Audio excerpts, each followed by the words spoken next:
எந்த சூழ்நிலையிலும் எங்கள் இயக்கத்தை யாரும் அழிக்க முடியாது என்பது வரலாறு. இம்முறை அழிக்க நினைப்பவர்கள் அழிந்து விடுவார்கள் என்று அமைச்சர் மனோ தங்கராஜ் தெரிவித்துள்ளார். பால்வளத்துறை அமைச்சராக மீண்டும் பதவியேற்ற பின் கன்னியாகுமரி மாவட்டத்திற்கு வருகை தந்த மனோ தங்கராஜுக்கு நாகர்கோவில் வடச்சேரி பகுதியில் வரவேற்பு நிகழ்ச்சி நடைபெற்றது. அதில் கலந்து கொண்ட மனோ தங்கராஜ் தமிழ்நாடு அமைச்சரவையில் மீண்டும் தன்னை இணைத்துக் கொண்டு தமிழ்நாடு முதலமைச்சருக்கு நன்றி தெரிவித்தார். இந்த சூழ்நிலைகளும் தங்கள் இயக்கத்தை அழிக்க யாராலும் முடியாது என்பது வரலாறு. இம்முறை அழிக்க நினைப்பவர்களை அழிந்து விடுவார்கள் என்று தெரிவித்தார். 6 தொகுதிகளையும் கன்னியாகுமரி மாவட்டத்தில் திமுக கூட்டணி வெற்றியடைய அனைவரும் பாடுபட வேண்டும் என்றும் தொண்டர்களிடம் கேட்டுக் கொண்டார். எத்தனையோ நமக்கு இன்னல்கள் வந்திருக்கிறது.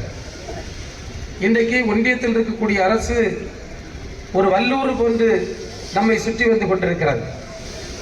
எந்த சூழ்நிலையிலும் இந்த இயக்கத்தை யாரும் அழிக்க முடியாது என்பது நம்முடைய வரலாற்று பின்னணி. இந்த முறை அழிக்க முடியாது என்று மட்டுமல்ல, அழிக்க நினைப்பவர்கள் அழிந்து விடுவார்கள் என்று சொல்லுகின்ற அளவிற்கு நம்முடைய அன்பு தலைவர் சொல்லியிருக்கக்கூடிய 200க்கும் மேற்பட்ட தொகுதிகள் என்ற வெற்றியினுடைய இலக்கை கன்னியாகுமரி மாவட்டத்தில் 6க்கு 6 என்று தொடங்குகின்ற விதத்தில்